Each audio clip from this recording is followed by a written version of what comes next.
Petite vidéo qui s'adresse à ceux qui suivent la série depuis le début. Pour les prochaines vidéos, je vais utiliser une version un peu plus récente de 2.8. Donc pour ce faire, il suffit de détruire votre dossier de Blender et de le retélécharger sur le site officiel comme on a fait au début.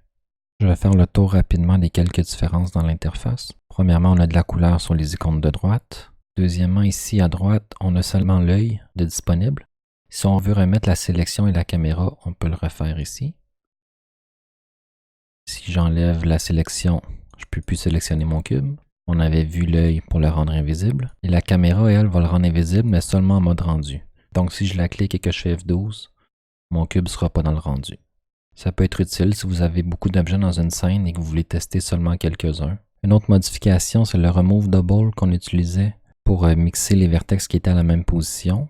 Maintenant, ça a été remplacé par Mesh, Cleanup, Merge by Distance. Ça fait exactement comme avant. C'est juste qu'ils ont changé le mot parce que c'est plus représentatif de ce que ça fait réellement. Étant donné que ça ne détruit pas les vertex, ça fait simplement les merger quand ils sont trop près l'un de l'autre ou à la même position. On voit ici dans le menu temporaire, on peut choisir à partir de quelle distance on va faire nos merges. On remarque en haut, c'est plus écrit Display. Maintenant, le menu est accessible ici.